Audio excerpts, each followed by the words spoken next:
Assalamualaikum warahmatullahi wabarakatuh.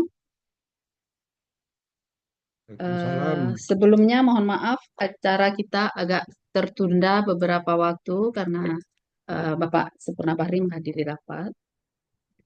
Selamat datang di webinar pajak kali ini dengan tema Bedah Sengketa Pajak, Penghapusan Sanksi Administrasi atas Surat Tagihan PPN melalui gugatan faktur pajak dianggap terlambat diterbitkan.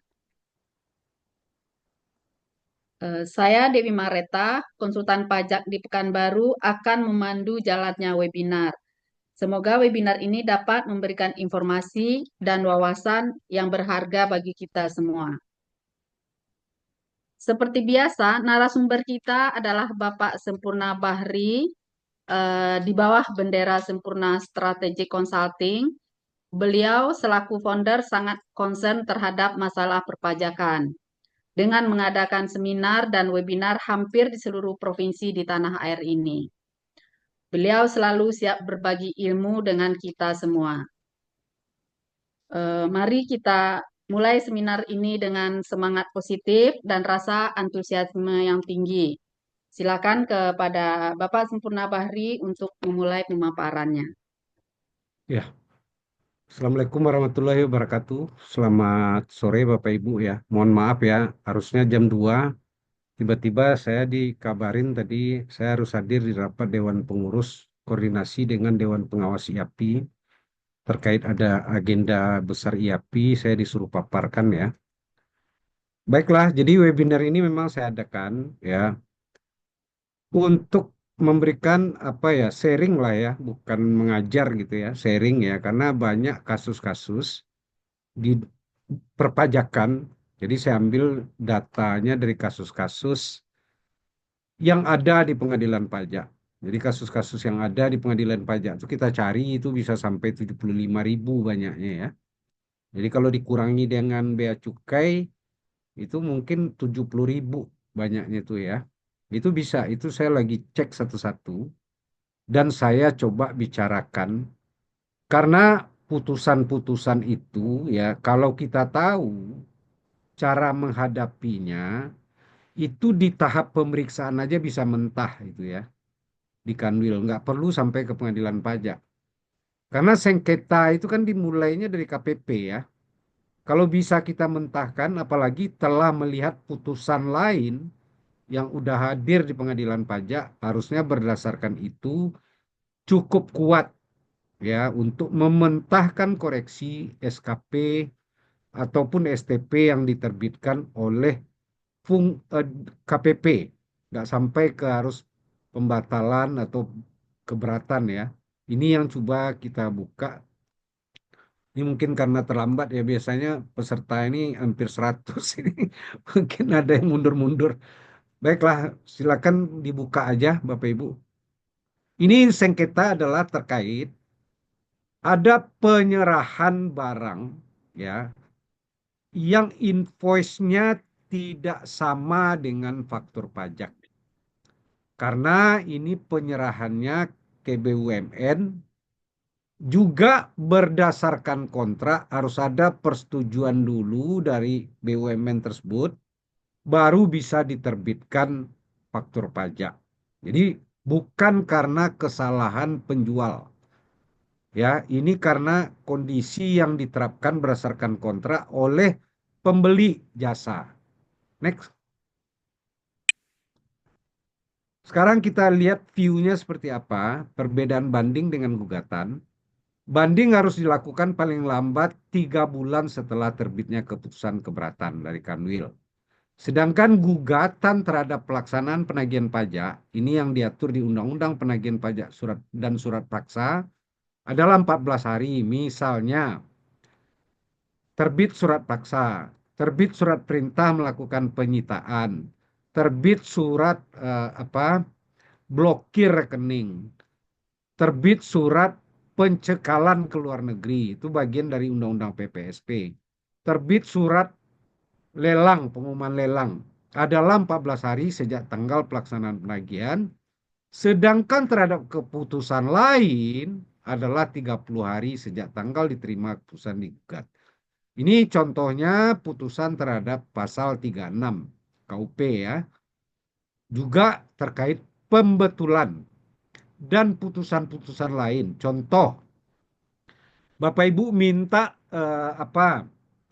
minta permohonan daerah terpencil gitu ya, atau minta PPN tidak dipungut gitu ya, ternyata ditolak. Jadi bukan hanya pasal 36 dan pasal 16 terkait pembetulan aja. Apapun putusan DJP itu bisa digugat. Sepanjang kita benar persyaratannya semua, harusnya itu bisa dipermasalahkan. Kalau digugat ini kan langsung ke surat itu langsung ke pengadilan pajak, ya. Terkait pembayaran, banding menunda pembayaran SKP, surat keterangan pajak, sedangkan gugatan tidak menunda penagihan pajak.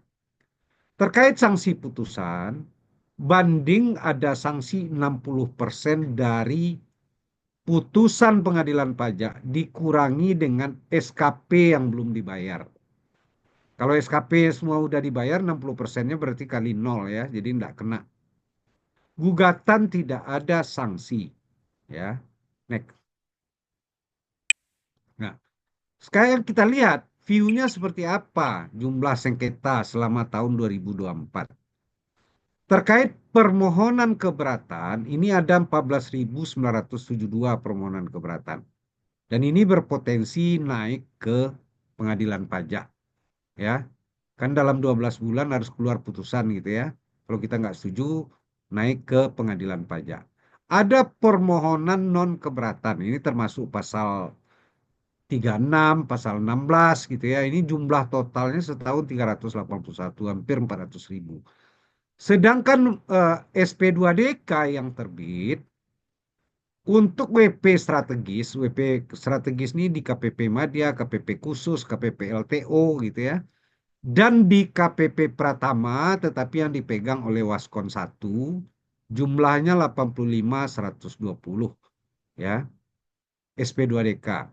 Sedangkan yang terkait kewilayahan, misalnya kecamatan, kelurahan ya, bukan WP strategis, itu 497.336. Sedangkan di tahun 2021 ini SP2DK ini 3,71 juta ya.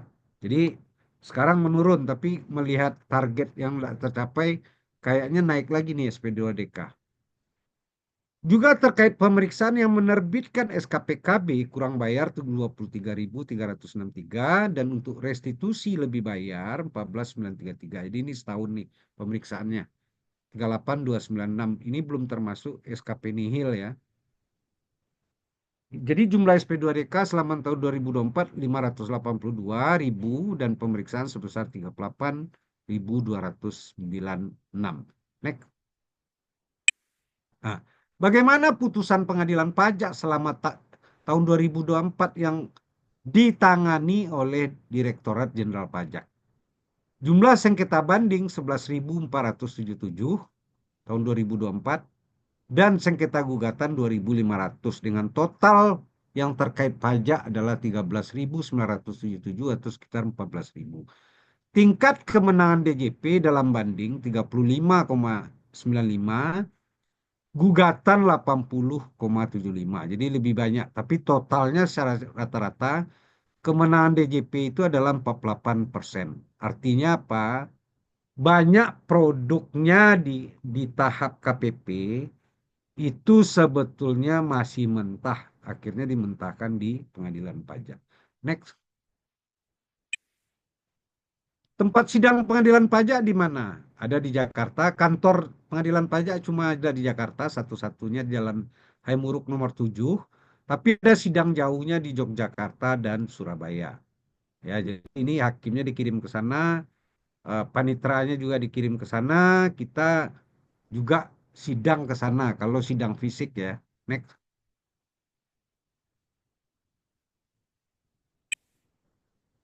Apakah wajib pajak harus sidang? Nah, ini terutama yang wajib pajak di daerah ya. Wajib pajak harus hadir saat sidang, namun wajib pajak tidak wajib hadir apabila diwakili oleh kuasa hukum. Jadi Bapak Ibu misalnya ada di Makassar gitu ya, kirim aja surat kuasa hukumnya ke eh, kuasa hukum yang ada di Jakarta. Dia aja sidang. Nanti mereka yang memberikan penjelasan. Bapak Ibu nggak perlu sidang, ya. Pasal 34 ayat 1, para pihak yang bersengketa masing-masing dapat didampingi atau diwakili oleh satu atau lebih. Jadi untuk satu surat banding itu bisa lebih dari satu kuasa hukumnya. Kalau dia kasusnya berat bisa tiga, bisa empat, ya silakan aja. Dengan surat kuasa khusus. Next. Dalam menghadapi sengketa di pengadilan pajak, kita harus paham apa itu dalil, apa itu posita dan petitum. Dalil adalah alasan kita ingin membatalkan surat keberatan, putusan keberatan itu apa alasannya? Bukti apa yang kita sampaikan atau keterangan digunakan untuk mendukung atau membuktikan suatu pernyataan atau keyakinan. Dalil dapat berupa argumen yang disampaikan atau fakta yang kita sampaikan atau data. Sedangkan posita gugatan adalah rumusan dalil-dalil yang berisi alasan-alasan dan dasar hukum dari tuntutan yang diajukan. Posita juga disebut fundamentum petendi. Posita merupakan bagian penting dalam surat gugatan karena menjadi dasar pertimbangan hakim dalam memutuskan perkara. Posita harus sesuai dengan petitum. Petitum itu tuntutan, ya. Itu tuntutan yang diminta penggugat kepada hakim. Misalnya tuntutannya batalkan SKP atau batalkan surat keputusan keberatan. Ya itu bisa, ya. Fungsi posita memberikan dasar hukum dan faktual, memperjelas duduk perkara, membuktikan adanya hubungan hukum, membatasi ruang lingkup pemeriksaan. Petitum adalah tuntutan atau hal-hal yang diminta penggugat kepada hakim dalam, harus ada ini ya, jangan nggak jelas, tidak keberatan aja disebut, ya nggak bisa, harus jelas-jelas sebetulnya. Mau dibatalkan putusannya itu atau dikurangkan, ya. Nah, ini harus jelas disebut, harusnya seperti itu karena sering dipermasalahkan terbanding atau tergugat. Ini yang dimaui oleh pemohon banding ini apa nggak jelas majelis katanya. Ya, petitum merupakan bagian penting dalam penyusunan gugatan. Next. Sekarang kita bicara objek sengketa ya yang ada sekarang. Jadi penggugat mengajukan permohonan penghapusan sanksi administrasi dengan surat ini. Kalau permohonan pengurangan sanksi administrasi berarti itu mengacu kepada pasal 36 ayat 1A, ya.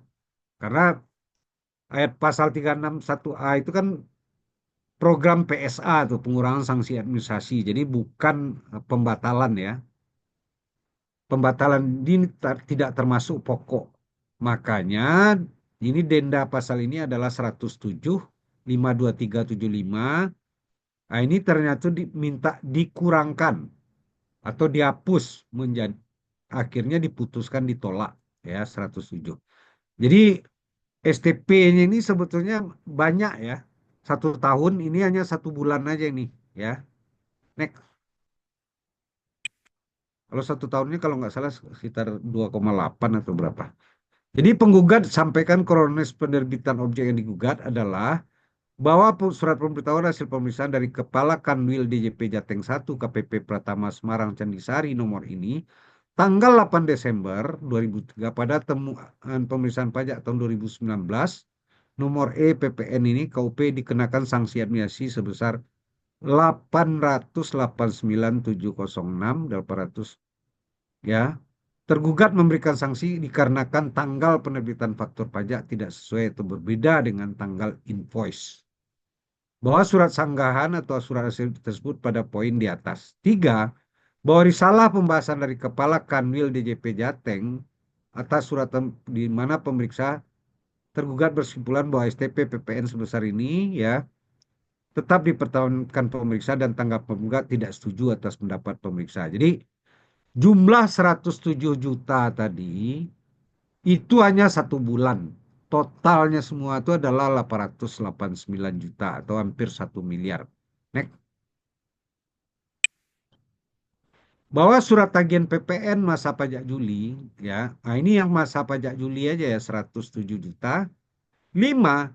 bahwa keputusan tergugat nomor CAP ini tanggal 9 Juli tentang pengembalian kelebihan pembayaran pajak kepada penggugat atas KPLB PPN dalam negeri masa pajak Desember 2022 sebesar 3.937.613 yang telah dikurangi dengan 889. Jadi dia lebih bayar, dipotongnya 889. Sisa pengembalian kelebihan pajak itu telah penggugat terima di rekening pada tanggal 23 Januari. Jadi harusnya dia dapat 3,9, telah dikurangi 889 juta. 6. Bahwa surat permohonan sanksi administrasi ini pada poin di atas. 7.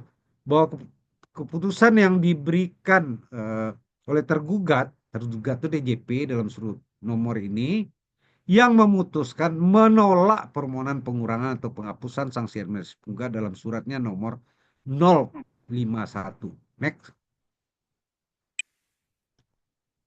Dan mempertahankan jumlah sanksi administrasi sebesar 107 tadi.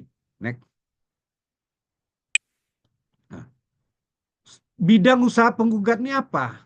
Ya, adalah kontraktor EPC, ya, di lingkungan PT PLN dengan sistem kerja dan pembayaran berdasarkan progres atau termin. Adapun alur dokumen yang harus siapkan kontraktor untuk pembayaran atas progres kerja yang telah dikerjakan. Pertama, bahwa kontraktor membuat surat permohonan pembayaran berdasarkan berita acara pemeriksaan pekerjaan BAPP kepada PT PLN, unit JBT, ya, pihak PLN divisi Opkon konstruksi melakukan pengecekan terhadap kelengkapan dokumen yang disubmit oleh kontraktor dan membutuhkan waktu dalam pengecekannya. B. Bahwa setelah poin A di atas selesai, PLN akan menerbitkan berita acara pembayaran atau BAP untuk ditandatangani oleh kedua belah pihak, PLN dengan kontraktor. Berdasarkan BAP tersebut, kontraktor membuat dan memberikan asli kwitansi dan invoice saja kepada PLN, belum faktur pajak. Sedangkan faktur pajak PPN tidak diperbolehkan diterbitkan. Ini dari apa ya? Dari kontraknya ya. Tidak boleh diterbitkan dahulu oleh PPN sampai pemberitahuan selanjutnya oleh PLN. Ya, makanya kwitansi dan invoice itu berbeda dengan penerbitan faktur pajak. Harusnya kan sama gitu ya. C. Bahwa setelah tahap poin B di atas selesai, dicek oleh divisi Opkon dan dokumen tersebut selanjutnya diserahkan ke divisi keuangan untuk dicek terlebih dahulu kelengkapannya. Apabila dokumen permohonan pembayaran sudah lengkap, selanjutnya divisi keuangan mengajukan permohonan anggaran investasi ke PLN Pusat. Next. D. Bahwa permohonan anggaran investasi disetujui kalau disetujui oleh PLN Pusat dan dana sudah tersedia. Selanjutnya PT PLN unit JBT tadi menghubungi kontraktor untuk membuat faktur pajak atas tagihan tersebut. Pembayaran diterima di rekening bank perusahaan kontraktor maksimal 7 hari kerja sejak tanggal faktur pajak. Ya, bahwa setiap langkah penggugat jelas di atas membutuhkan waktu minimal 14 sampai 30 hari kerja, bahkan lebih. Sejak kwitansi dan invoice penggugat terbitkan sampai dengan faktur pajak penggugat buat. Sehingga terjadi tanggal penerbitan faktur pajak berbeda atau tidak sesuai dengan tanggal invoice. Jadi STP-nya itu terbit karena faktur pajak dan tanggal invoice itu berbeda. Next.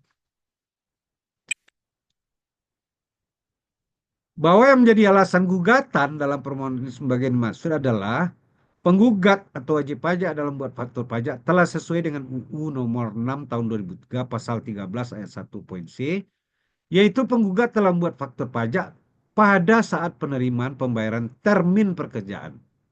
Jadi saat penerbitan faktur pajak itu kan ada 4 tuh kualifikasinya, ya, pada saat cash diterima gitu ya, pada saat barang udah diserahkan, dan termasuk termin salah satunya. 2. Bahwa tidak ada unsur kesengajaan maupun kecurangan yang penggugat lakukan. Perbedaan tanggal pada invoice dan kwitansi dengan tanggal pada faktur pajak murni karena permintaan dari pihak PLN. Jadi bukan karena kesalahan wajib pajak. Ya, salah satu pengajuan pasal 36 ayat 1A itu adalah permohonan pengurangan karena ketidaktahuan wajib pajak atau karena bukan kesalahannya. Bapak Ibu bisa lihat ya di pasal 36 ayat 1A. Jadi ini yang dimaksud itu adalah bukan karena kesalahan WP ya. Nah, ini jadi bahannya untuk mementahkan.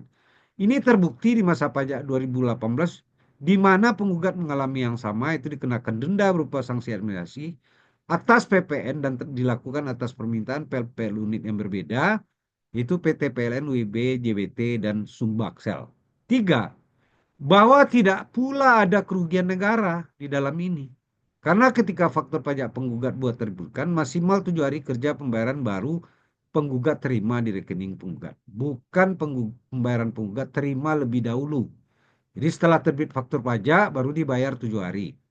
Baru faktur pajak penggugat buat terbitkan. Hal tersebut penggugat buktikan dari rekening koran. Jadi dibuktikan dari penerimaannya uangnya di rekening koran, di mana dan kapan pembayaran tersebut penggugat terima. Next. Apa eh, petitum penggugat atau wajib pajak? Mengabulkan seluruh permohonan gugatan penggugat. Bahwa membatalkan surat keputusan tergugat nomor CAP ini ya. Nah ini makanya jelas-jelas tuntutan atau petitum itu harus jelas tentang penghapusan sanksi administrasi atas STP dan membatalkan STP PPN. Jadi dibatalkan STP PPN dan jasa ini. Next. Nah, wah, apa DJP apa dasar mereka? Ya, mereka punya dalil dan posisi juga tergugat. Bahwa setelah membaca surat gugatan, mempelajari berkas surat penilaian dan dokumen ada dengan disampaikan tanggapan. Pertama, permohonan gugatan wajib pajak prematur. Kenapa prematur? Karena pasal 36 itu kan boleh 2 kali. Ternyata baru dilakukan sekali. Ya, DJP menganggap harus 2 kali dulu. Nah ya, bahwa STP PPN ini wajib pajak baru mengajukan permohonan pengurangan sanksi untuk yang pertama kali. Harusnya 2 kali menurut DJP. Dua, berdasarkan pasal 36 ayat 1A Undang-Undang KUP diatur bahwa permohonan sebagai dimaksud di ayat 1 huruf A ini hanya dapat diajukan oleh wajib pajak paling banyak 2 kali. Tiga, bahwa sehingga berdasarkan uraian di atas STP PPN tanggal ini masa pajak Juli masih memiliki upaya administratif yang belum digunakan. Harusnya gunakan semua cara dulu. Kalau tidak bisa baru ke pengadilan pajak. Nah ini substansinya. Memiliki upaya lain yang belum digunakan itu permohonan pengurangan atau penghapusan untuk yang kedua kali. Next. Nanti lihat hakim bagaimana menjawab ini. Next. Terkait penerapan sanksi administrasi perpajakan bahwa pengaturan sanksi administrasi dalam satu undang-undang merupakan upaya dari pembuat undang-undang untuk memaksa agar norma-norma yang terdalam undang-undang dapat dipatuhi oleh masyarakat serta sebagai sarana untuk mewujudkan ketertiban dan kepastian hukum termasuk dalam hal ini Undang-Undang KUP. Dua, bahwa sistem pemungutan pajak nasional menganut sistem self-assessment di mana wajib pajak diberikan kepercayaan untuk menghitung, membayar, serta melaporkan sendiri jumlah pajak yang seharusnya terutang sesuai ketentuan perundang-undangan perpajakan. Sistem ini menuntut peran aktif dan kepatuhan wajib pajak dalam melaksanakan kewajiban perpajakannya. Kepatuhan pajak merupakan hal sangat penting demi tercapainya penerimaan pajak.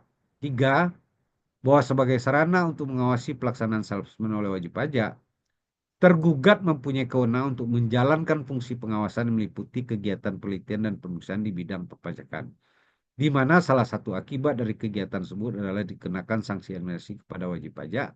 Empat, bahwa sanksi perpajakan merupakan salah satu faktor yang mempengaruhi tinggi rendahnya kepatuhan wajib pajak. Sanksi perpajakan merupakan sanksi yang dikenakan wajib pajak yang tidak memenuhi kewajiban sesuai undang-undang. Next.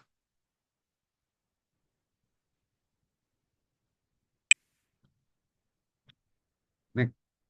Bahwa tujuan dari pengaturan sanksi adalah untuk memastikan dilaksanakan perundangan dikolaborasi dengan kewenangan pengawasan dan penegakan hukum oleh Fiskus.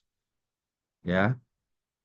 Bagaimana kewenangan penuh? Jadi DJP ini menganggap pasal 36 itu harusnya tidak boleh dilanjutkan ke pengadilan pajak. Karena itu kewenangan, karena ada kata-kata dapat di pasal itu. Jadi itu sepenuhnya kewenangan DJP, itu alasan mereka. Nanti kita lihat seperti apa. Bahwa ketentuan pasal 36 ayat 1 Undang mengatur sebagai berikut. DJP karena jabatan atau permohonan wajib pajak dapat mengurangkan atau menghapuskan sanksi administrasi berupa bunga, denda, dan kenaikan terutang sesuai ketentuan perundang. Dalam hal sanksi tersebut dikenakan kekhilafan. Jadi yang saya cerita tadi, pengurangan pasal 36 itu bisa dua sebab. Yang salah satu harus dipakai. Karena kekhilafan wajib pajak atau bukan karena kesalahannya. Kalau bukan karena kesalahannya berarti pihak lain yang salah kan? Jadi dalam hal ini disebutnya PLN karena perjanjiannya harus begitu, bukan kesalahan dia, ya. Penjelasan dalam praktek dapat ditemukan sanksi administrasi yang dikenakan pada wajib pajak tidak tepat karena ketidaktelitian petugas pajak yang dapat membebani wajib yang tidak bersalah atau tidak meraturan perundangan. Dalam hal demikian, sanksi administrasi berupa bunga dapat dihapuskan atau dikurangkan oleh DJP. Next. Bahwa berdasarkan ketentuan di atas, dapat terjadi suatu pengenaan sanksi administrasi kepada WP dipandang tidak adil oleh DJP karena ketidaktelitian. Bahwa berdasarkan ketentuan di atas, dapat terjadi suatu pengenaan sanksi petugas pajak yang dapat membebani wajib pajak yang tidak bersalah atau tidak memahami peraturan perpajakan. Sehingga pengenaan sanksi perlu dikoreksi, dikurangi atau dihapus. Bahwa pasal 36 Undang-Undang memberikan kewenangan kepada DJP untuk meneliti, baik karena jabatannya, artinya diteliti sendiri, atau karena ada permohonan WP. Apakah sanksi administrasi yang dikenakan layak untuk diberikan pengurangan atau penghapusan. 5. Bahwa kewenangan untuk memberikan pengurangan atau penghapusan sanksi berupa denda, kenaikan terutang adalah milik DJP, bukan milik pengadilan. Nah, itu intinya. Demikian pula berdasarkan penjelasan pasal 36 tersebut, diketahui bahwa pasal 36 merupakan ranah kebaikan hati. Jadi ini kebaikan hati DJP sebetulnya. Mau kurangkan atau hapuskan tergantung mereka. Dari yang dilaksanakan berlandaskan unsur keadilan. 5. Bahwa organisasi kepatuhan sebagai dimaksud ini dalam buku judul Azas dan Dasar Perpajakan 2 adalah next.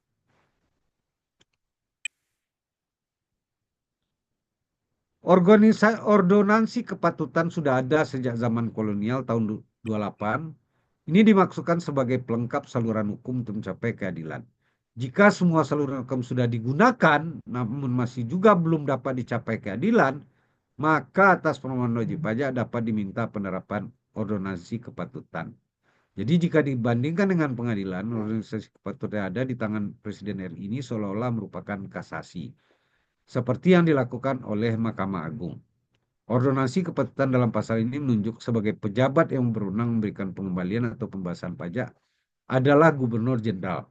Karena perubahan struktur organisasi pemerintahan, maka Gubernur Jenderal sebagai kepala pemerintahan tertinggi harus diartikan Presiden Republik Indonesia yang pada waktunya dapat mendelegasikan wewenang kepada Menteri Keuangan sebagai pembantunya yang bertanggung jawab untuk urusan keuangan dan pajak. Melihat pelaksanaan ordonansi kepatutan, maka jelas bahwa masalah keadilan ini diterapkan oleh Dewan Tertinggi dalam negara. Jika dilihat keadaan di Indonesia pada saat ini, maka Dewan Tertinggi untuk masalah peradilan adalah Mahkamah Agung. Namun karena pada masa kolonial tidak ada Mahkamah Agung, maka pelaksanaan ordonansi kepatutan diberikan di tangan kepala administratif tertinggi yaitu Presiden. Next. Melihat ordonansi kepatutan ini tidak mudah diterapkan karena harus melalui kepala pemerintahan tertinggi atau presiden, maka dalam undang-undang pajak yang dibuat kemudian, setelah ordonansi pendapatan, diberikan kesempatan kepada kepala jawatan pajak DJP sekarang untuk menghilangkan ketidakadilan. Maka dalam pasal 36 ayat 1 huruf A tentang KUP, sebagaimana diubah dengan Undang-Undang Nomor 16, diberikan wewenang kepada DJP untuk secara jabatan atau berdasarkan permohonan wajib pajak dapat mengurangkan atau menghapuskan sanksi administrasi berupa bunga, denda, kenaikan yang terutang sesuai dengan ketentuan perundang perpajakan. Dalam hal sanksi tersebut dikenakan karena kekhilafan wajib pajak atau bukan karena kesalahannya. Sifat kesalahan tidak mengandung persengketaan antara fiskus dan wajib pajak. Jadi kalau tidak mengandung persengketaan berarti nggak bisa dibawa ke pengadilan pajak. Ya, menurut DJP ini nggak ada persengketaan karena wewenang kami penuh. 6. Bahwa dapat dipahami ketentuan ini merupakan kewenangan yang sifatnya atributif bagi DJP untuk meneliti apakah wajib pajak layak untuk diberikan pengurangan atau penghapusan sanksi administrasi perpajakan. Next. Bahwa selanjutnya untuk mengartikan kata dapat di pasal 36 ya, untuk menyatakan sifat diskresioner, jadi hak mereka diskresi dari suatu kewenangan diberikan oleh seseorang atau lembaga digunakan kata dapat. Bahwa dengan demikian praksa dapat yang pasal 6 menunjukkan kewenangan diskresi yang dimiliki oleh DJP. Jadi hanya dia yang boleh miliki untuk menentukan pilihan tindakannya dalam kaitan dengan pemberian pengurangan atau penghapusan sanksi kepada wajib pajak. Bahwa selain itu, ketentuan dalam pasal 1 angka 9 Undang-Undang 30 tentang administrasi pemerintahan mengatur bahwa diskresi adalah keputusan atau tindakan ditetapkan atau dilakukan pejabat pemerintahan untuk mengatasi persoalan konkret yang ada sekarang dalam hal peraturan perundang-undangan yang memberikan pilihan tidak mengatur. Jadi kalau tidak diatur, pejabat boleh memberikan putusan ya di luar yang ada di aturan tidak lengkap atau tidak jelas atau adanya stagnasi pemerintahan. Next.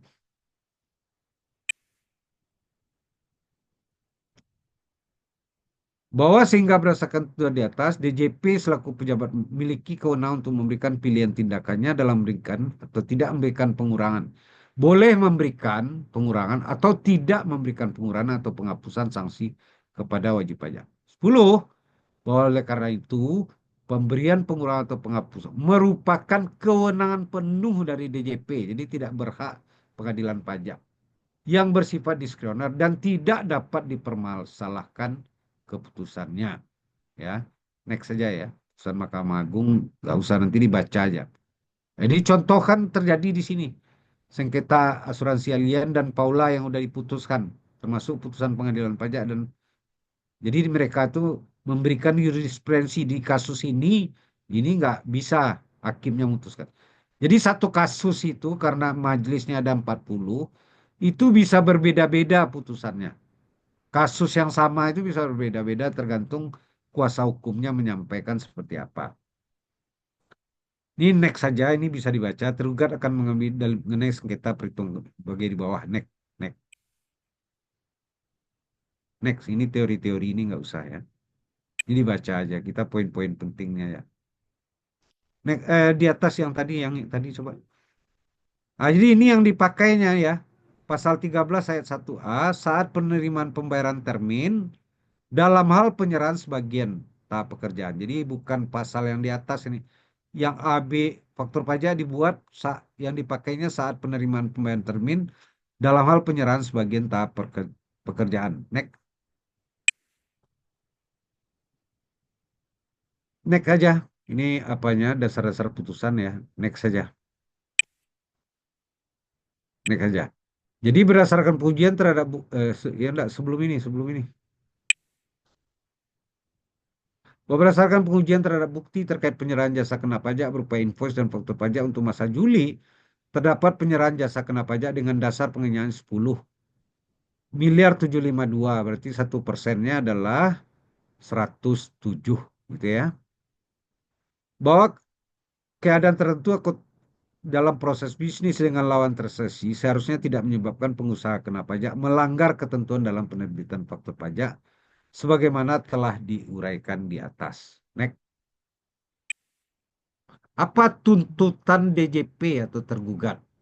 Bahwa berdasarkan uraian itu maka diusulkan kepada pengadilan pajak majelis untuk menolak permohonan gugatan penggugat dan tetap mempertahankan keputusan tergugat nomor Cap 11362 tentang penghapusan sanksi administrasi. Next. Ini pembuktian yang disampaikan ya ini nggak usah dibaca, Bapak Ibu kan bahannya nanti dibagi ya, silakan aja. Next. Bukti-bukti yang disampaikan waktu di persidangan ya. Next. Next. Kita bicara pertimbangan hakim aja. Nah, ini ya. Next. Next. Ini yang perlu dibaca apa pertimbangan hakim mengabulkan gugatannya. Bahwa objek sengketa berupa keputusan tergugat ini merupakan kewenangan pengadilan pajak karena sudah sesuai dengan pasal-pasal yang ada ya. Menimbang bahwa peraturan pemeriksaan materi sengketa gugatan dilakukan setelah pemeriksaan atau pemenuhan ketentuan formal. Surat gugatan ini sudah diajukan masih dalam jangka waktu 3 hari, menyatakan tidak setuju dan lain-lain ya. Diajukan dalam satu keputusan sesuai dengan pasal-pasal ini di Undang-Undang Pengadilan Pajak. Next. Nah, pertimbangan bahwa yang menjadi pokok sengketa adalah penerbitan keputusan tergugat nomor 11362 dari Kanwil tentang penghapusan sanksi administrasi atas STP PPN karena permohonan ini tidak disetujui oleh penggugat. Ya, menimbang setelah pertimbangan nilai alat bukti yang sampai para pihak dalam persidangan, maka pendapat pengadilan pajak atau majelis hakim adalah sebagai berikut. Bahwa sebelum menyampaikan pertimbangan dan pendapat mengenai materi sengketa, terlebih dahulu akan disampaikan pertimbangan pendapat tentang dalil alasan tergugat, berarti DJP, yang menyatakan gugatan yang diajukan penggugat prematur. Nah, ini dibantah hakim ya. Sehingga mengusulkan pada untuk menyatakan gugatan penggugat tidak dapat diterima. Kalau dia prematur, berarti nggak ada sidang berikutnya dipatah di sidang pertama aja dianggap belum apa tidak memenuhi syarat gugatannya ya. Ini putusan tidak dapat diterima ini berarti tidak memenuhi syarat. Next, formal. Bahwa menurut tergugat permohonan pengurangan atau penghapusan atas STP ini baru diajukan penggugat 1 kali, harusnya 2 kali. Sedangkan berdasar pasal 36 dapat diajukan oleh penggugat paling banyak 2 kali. Makanya disebut prematur. Bahwa menurut tergugat sesuai pasal 48 sebagaimana telah beberapa kali terakhir diubah dengan Undang-Undang Nomor 51 tentang peradilan tun, pengadilan baru berwenang memeriksa mutus menyelesaikan sengketa tun jika seluruh upaya masih bersangkutan. Nanti hakim memutuskan tun ini nggak bisa dipakai karena di Undang-Undang Pengadilan Pajaknya sendiri udah ngatur kalau ada di diatur tersendiri berarti pakai Undang-Undang Pengadilan Pajak. Tapi kalau tidak diatur di Undang-Undang Pengadilan Pajak dipakai pasal yang ada di tun. Bahwa menurut penggugat berdasarkan PMK ini menyebutkan permohonan penghapusan dapat diajukan oleh wajib pajak paling banyak 2 kali. Pengertian kata dapat bukan berarti wajib dipenuhi. Nah, ini kata majelis ya. Next, bisa aja 1 kali gitu ya. Bahwa menurut penggugat pertimbangan lain kenapa penggugat tidak mengajukan permohonan kedua adalah mempersingkat waktu. Karena pada 2 sengketa yang sudah terdaftar di pengadilan pajak nomor ini, di mana penggugat mengajukan 2 kali permohonan penghapusan, tergugat menolak seluruh permohonan pengurangan atau penghapusan. Sehingga penggugat memutuskan cukup hanya mengajukan 1 kali permohonan pasal 36.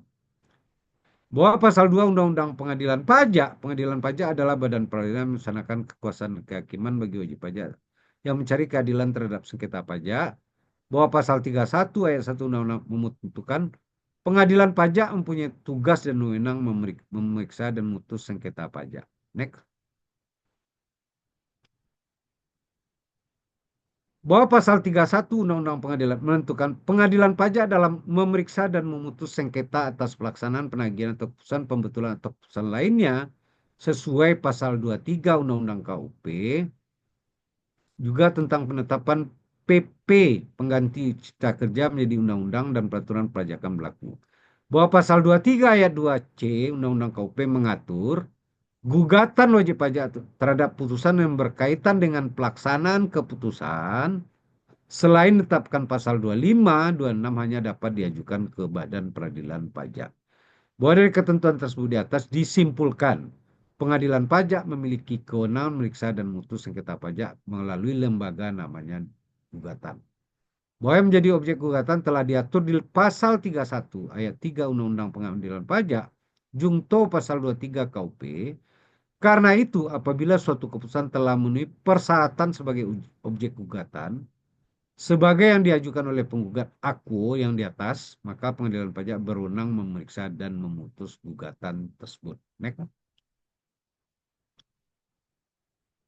Bahwa dengan kewenangan memeriksa dan memutus sengketa melalui gugatan, pengadilan pajak memiliki hukum acara tersendiri yang diatur dalam bab 4. Jadi tidak memakai tun, ya. Hukum acara dimulai pada pasal 34 sampai dengan pasal 93 Undang-Undang Pengadilan. Bahwa dengan demikian, Pengadilan Pajak berpendapat pasal tun atau 48 tun yang dipakai oleh DJP tidak dapat diberlakukan dalam meriksa dan memutus sengketa pajak di pengadilan pajak. Karena Undang-Undang Pengadilan Pajak mengatur tersendiri. Jadi tun nggak bisa dipakai. Kecuali Undang-Undang Pengadilan Pajak nggak ada ngatur. Ya, bahwa pengadilan pajak tidak dapat menerima dalil tergugat atau DJP yang menyatakan gugatan penggugat prematur dengan mendasarkan kepada pasal 48 tun dan mengusulkan harga gugatan menyatakan tidak dapat diterima karena itu haruslah dikesampingkan karena tidak mempunyai dasar hukum yang kuat. Jadi DJP itu tidak mempunyai dasar hukum yang kuat untuk menyebut prematur. Menimbang bahwa tergugat menerbitkan STPPN dengan dalil berdasarkan pengujian terhadap bukti-bukti terkait penyerahan JKP berupa infos dan faktur pajak. Terdapat penyerahan JKP dengan dasar pengenaan pajak 10 miliar 752, jadi 1%-nya menjadi 107, yang tanggal penerbitan faktur pajak berbeda dengan tanggal penerbitan invoice atau kwitansi. Faktur pajak terlambat terbit dengan rincian sebagai berikut. Next.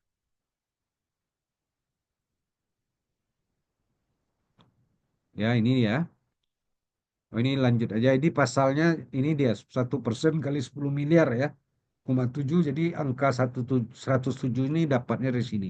Next. Menimbang bahwa penggugat menyatakan tidak setuju atas penetapan tersebut dengan alasan bahwa salah satu bidang usaha penggugat adalah kontraktor EPC dengan kawan PPN ya, PT PLN dengan sistem kerja berdasarkan ini, dan bahwa penggugat dalam buat faktor pajak telah sesuai dengan Undang-Undang Nomor 6 Tahun 31 poin C pada saat penerbitan termin. Tiga, bahwa tidak ada unsur kejahatan atau kecurangan yang penggugat lakukan. Perbedaan pada tanggal info yang kwitansi dan tanggal pada murni karena permintaan dari pihak PLN. Artinya bukan karena kesalahan ini. Dia ya. Ini terbukti di masa pajak ini di mana penggugat mengalami hal sama. Ya, empat, bahwa tidak pula ada kerugian negara seperti yang diceritakan tadi karena ketika faktur pajak buat maksimal 7 hari pembayaran baru penggugat terima di rekening penggugat, bukan pembayaran penggugat terima dahulu. Ya, next.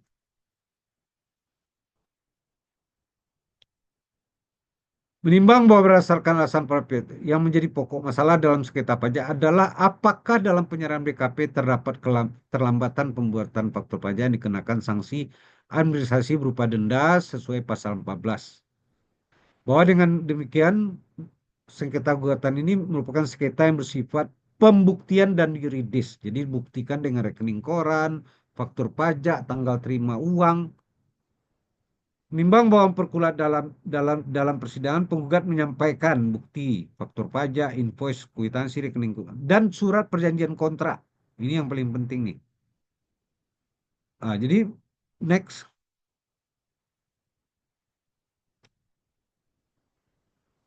Bahwa menurut penggugat berdasar faktur pajak maka tanggal terlambat dan bukti bayar dari bukti bayar yaitu kwitansi. Bahwa menurut tergugat DJP berdasar pasal 5 surat perjanjian tanggal 9 dapat diketahui jika pengajuan pembayaran harus dilengkapi dengan faktur pajak. Artinya penggugat seharusnya membuat faktur pajak pada saat pembuatan invoice dan kwitansi sebagai diatur pasal 13 ayat 1A. Jadi kalau penggugat mengacunya ke 13 ayat 1C ya, termin ya. Kalau ini enggak waktu uang diterima. Jadi DJP-nya harusnya mengatakan bahwa pakai 13 ayat 1A yang harus dipakai. Sehingga alasan penggugat menyatakan pembuatan faktur pajak mengikuti area dari PLN tidak terbukti. Ya, next, next saja. Menimbang bahwa atas bukti yang disampaikan dalam persidangan penggugat pada mana tadi ini? Berikut. Pembayaran prestasi progres akan dilakukan PLN setelah penyedia barang melengkapi dokumen sebagaimana tercantum dalam surat perjanjian ya. Nah, ini pasal-pasal ini tinggal dibaca aja ya. Next. Kita ke poin-poinnya aja.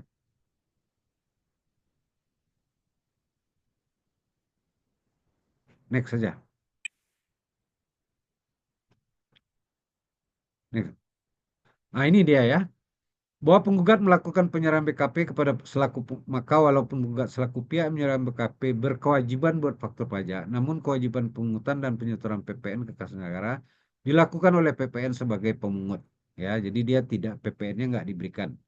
Bahwa berdasarkan pertimbangan penyerahan BKP dilakukan oleh penggugat kepada dan bahwa secara nyata penggugat menerima pembayaran melalui transfer bank pada tanggal 12 Juli sebagaimana diuraian di atas, pengadilan pajak berpendapat bahwa pengadilan pajak tidak dapat menerima dalil DJP atau tergugat yang menyatakan faktur pajak tanggal 4 Juli terlambat dibuat dari bukti bayar yaitu kwitansi tanggal 24 Juni, ya. Bahwa pengadilan pajak berpendapat bukti bayar berupa kwitansi dengan tanggal 24 Juni bukan merupakan dasar telah terjadinya pembayaran dari PLN kepada penggugat pada tanggal kwitansi tersebut. Karena terbukti secara nyata pembayaran baru terima penggugat pada tanggal 12 Juli, berarti setelah 24 Juni, ya. Next.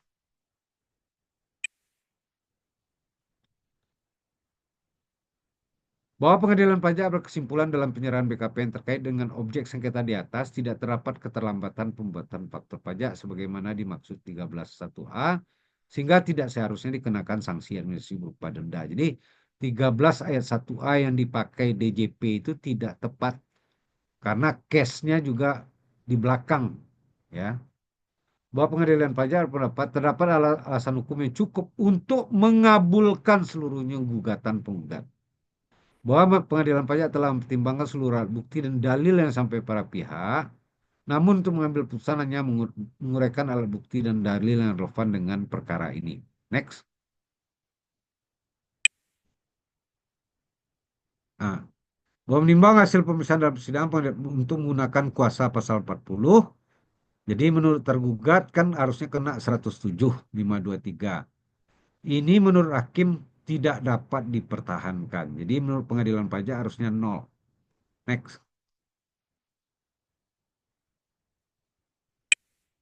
Next. Nah, ini mengabulkan seluruhnya ya, jadi 0. Di angka 107 itu jadi 0. Silakan Bapak Ibu, itu paparan saya, silakan kalau ada tanya jawab, Bu Dewi. Terima kasih Pak Sempurna Bahri atas pemaparan yang sudah diberikan. Kepada rekan-rekan peserta yang ingin bertanya, dipersilakan.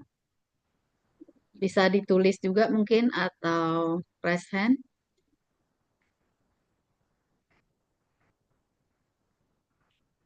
Sebentar ya Mbak Dewi ya, ada telepon ya. Iya, Bentar ya. iya, iya Pak.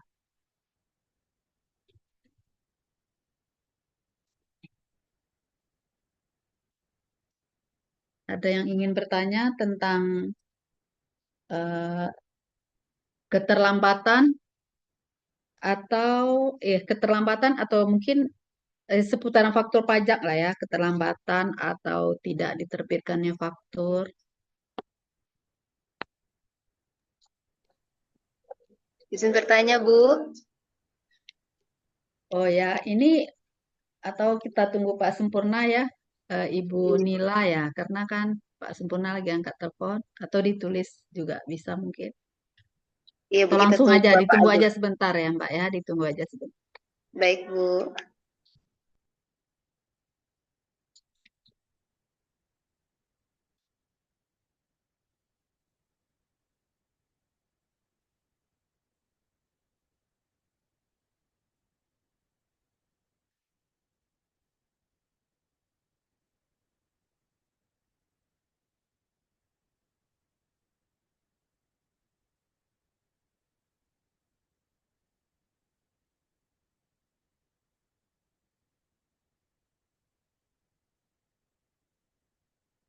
Kalau ya deh.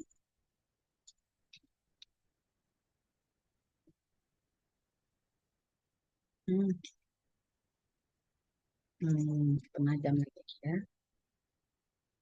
Ya.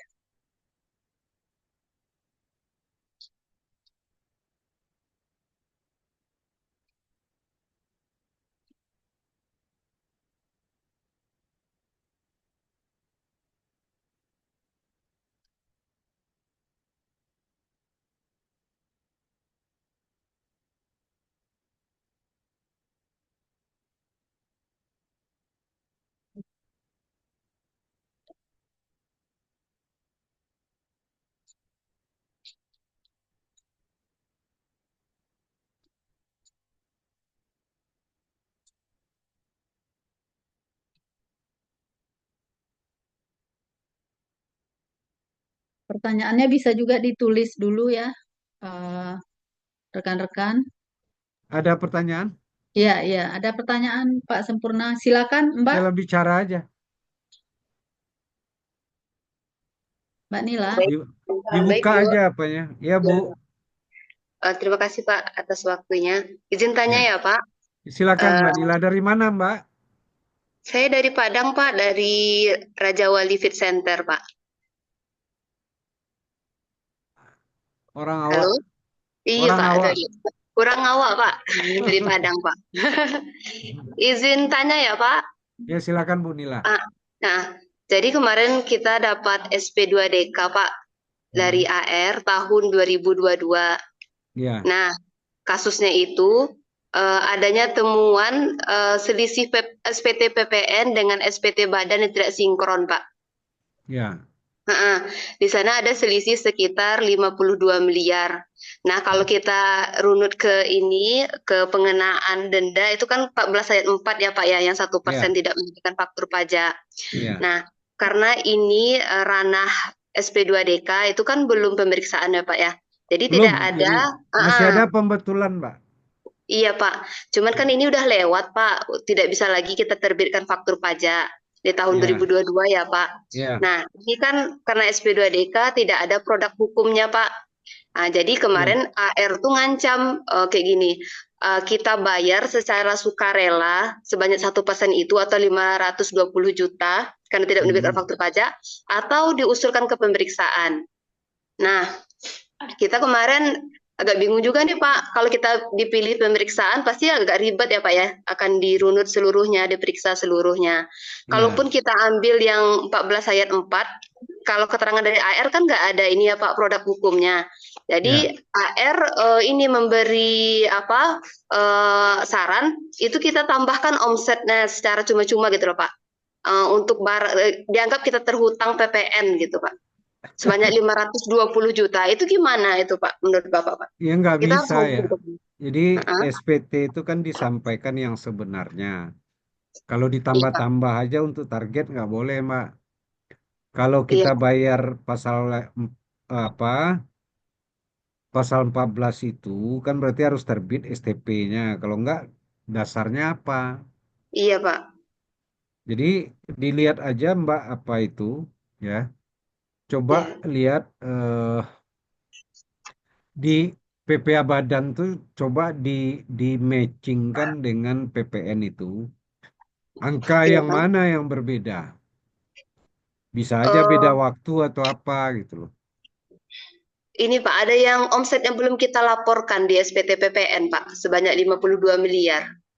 Ya berarti di apa? Wih, bisa dibetulkan lagi kan, Wih? SPT PPN-nya? Kalau sudah lewat Bisa, nggak bisa lagi bisa. Pak. Hah? Tapi ini kan 2022 ya. Nggak bisa Iya. terbitkan faktur lagi Pak.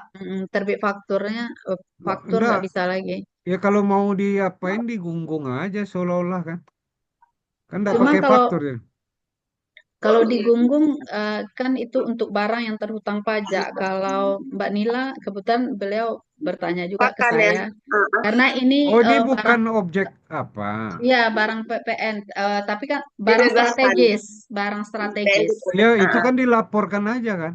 Pakai apa kan? Dilaporkan tetap harus terbit faktur dengan kodenya dulu waktu itu 08. ya 08. 08. Enggak, kalau apa itu dimasukin ke apa aja seolah-olah tidak terutang PPN. Jadi yang penting tuh omsetnya yang diminta kan. Iya Pak. Itu kan tinggal dirubah aja masuk yang apa yang bukan terutang PPN nih supaya kan untuk mencapai bahwa ini ada kesesuaian omset kan gitu. Cuman masalahnya kita jual barangnya itu bukan tidak terutang PPN Pak. PPN dibebaskan, wajib terbit faktur Pak. Kan kayak pakan Ya, ternak. ya artinya tetap kalau dia omsetnya sama itu bisa nggak dimasukkan kepada di totalin aja di dalam saya nggak ngerti apa sistem PPN sekarang sejak apa itu nggak bisa di apa untuk equalisasi ya Wi? Nggak bisa Pak. Harus wajib terbitkan faktur pajak. Karena kita nggak terbitkan makanya kita kena denda 14,4 itu Pak. Oh ya tapi kan belum diterbitkan STP-nya kan. Belum. Belum Pak, karena kan belum pemeriksaan. Masih SP2DK. Enggak. Penerbitan STP itu kan tidak harus melalui pemeriksaan. Oh, Kalau terlambat misalnya kita harus bayar PPh 25, harusnya 5 juta gitu ya, ternyata dibayar cuma 2 juta. Itu kan berarti kan kurang 3 juta. Itu enggak pemeriksaan, pakai STP aja. iya Pak. Kalau menurut Bapak kita harus bayar aja atau bagaimana nih Pak? Bayar dasarnya apa? Iya Pak, kemarin kita juga tanya, seandainya kita bayar nih, ditambahkan Hmm. omset, otomatis tambahkan omset terhutang PPN sebanyak 520 juta kita terhutang PPN.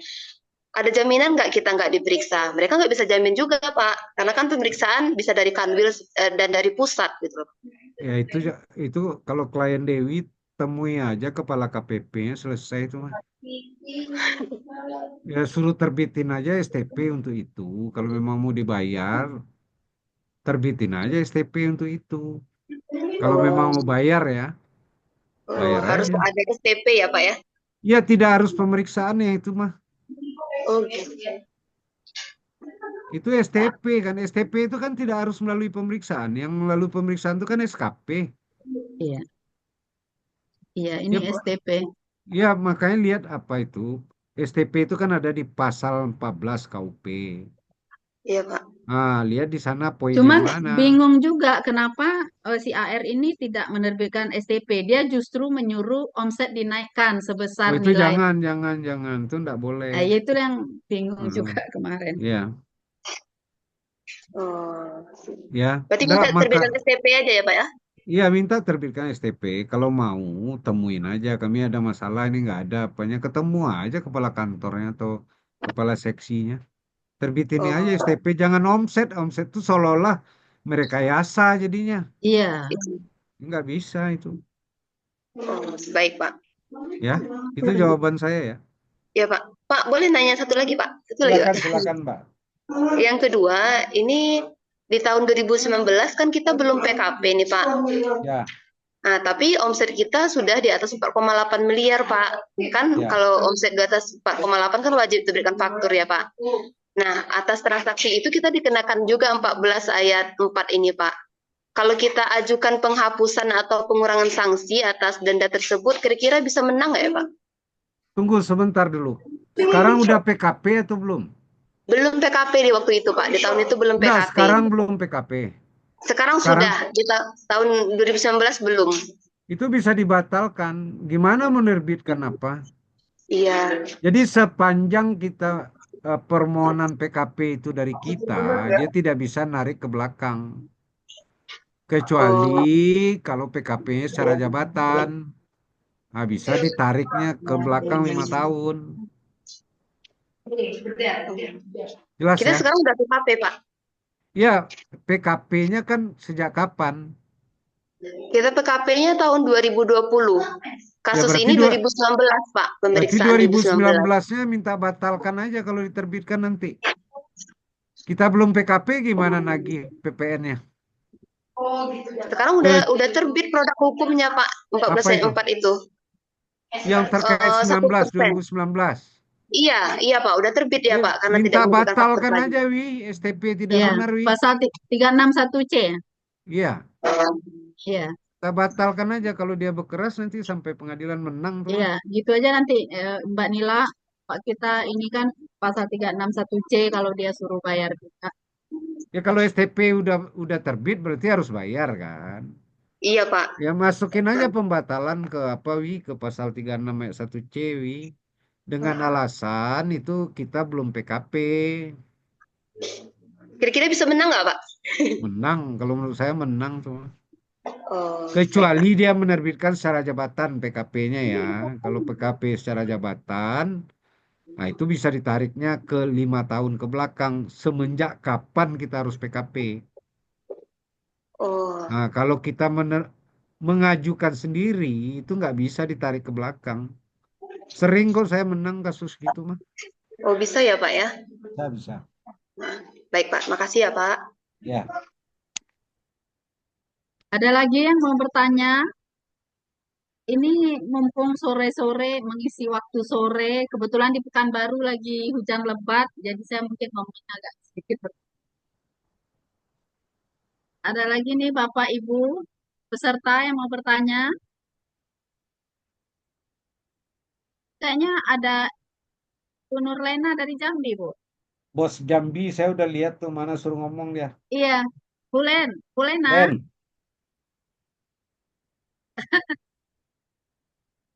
Lagi, Kak. Len.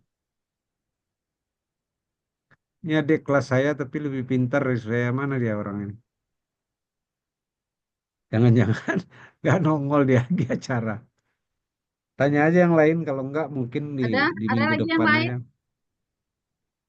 Sayang sekali. Oh, kita tutup terlalu sebentar ya.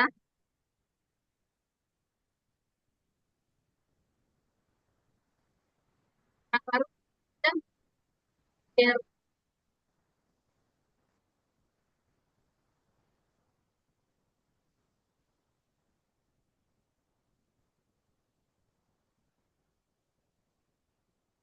ada pertanyaan.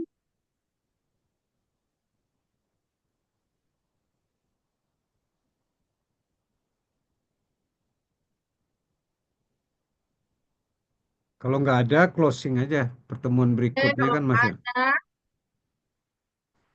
sekali lagi ya, ada yang ingin bertanya. Mas Muhammad Zakaria mungkin mau bertanya ya. Siapa? Boleh Ibu, Siapa nih? Pak Muhammad Zakaria, silakan Pak. mungkin Pak bertanya, ya sederhana Pak. Sebenarnya misalnya gini Pak, ada beban terkait dengan pengenaan potensi pajak Pak. Misalnya terkait dengan biaya sewa rumah ataupun biaya jasa konsultan. Nah, Hmm. sebenarnya kita itu belum melakukan pemotongan Pak, pemotongan atau pemungutan. Apakah Hmm. itu bisa difiskal secara langsung Pak ke SPT badannya itu? Enggak, sebetulnya kalau yang begitu Atau tuh kita Pak, tetap lapor pemotongannya Pak? iya artinya kita harus tetap lapor pemotongan bukan dikoreksinya Pak, seolah-olah nggak ada biaya Pak. Ya, Jadi tapi ah, makanya lihat Pak, kewajiban pemotongan itu di mana kan ada PPA 23 itu ada dua tuh, ada yang harus kita yang motong sebagai pemberi uang, betul Pak. pembayar, Ya. atau ada yang store sendiri kayaknya. Makanya dicek pasal 23 itu Pak. Tapi pada umumnya dipotong oleh pembayar Pak. Hmm. Kalau misalnya sudah lewat masanya, Pak, tetap Nggak kita apa-apa, sekarang aja bayar. oh langsung aja bayar, nggak Ya apa-apa ya. paling nggak dianggap terlambat nanti ada sanksi berapa bulan ya, Oh, gitu aja. boleh, boleh siap Pak. Ya, makasih Pak. Ya, Ya. yo yo.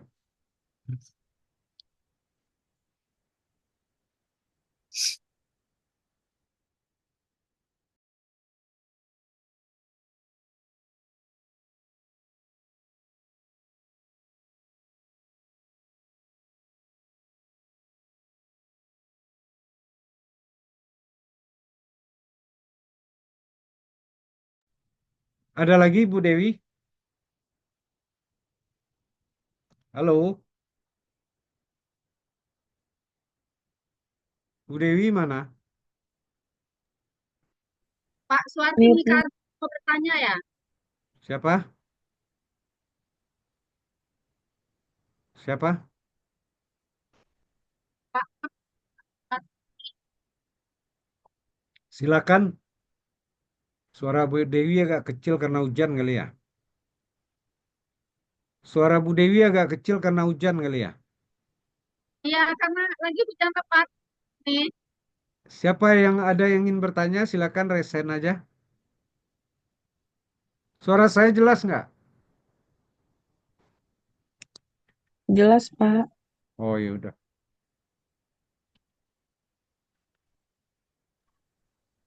Kalau nggak ada di closing aja Dewi. Ditutup aja ya, ya dapur Ya ya. ya. Soalnya kan Ya baru ya. hujan tepat nih. Ya ya ditutup aja nanti minggu Oke, depan kan masih bisa.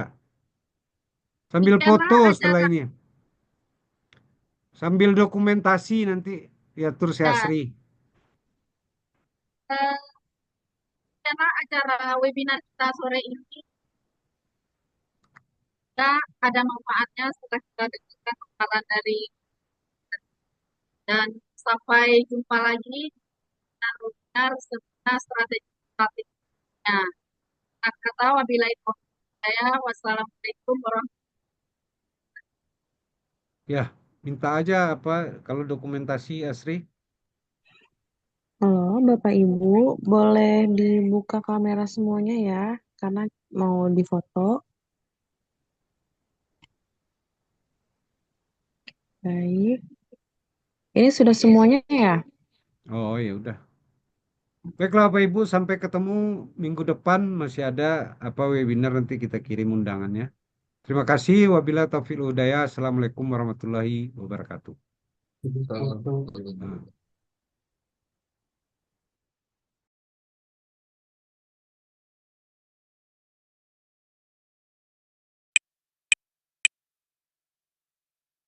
Juga saling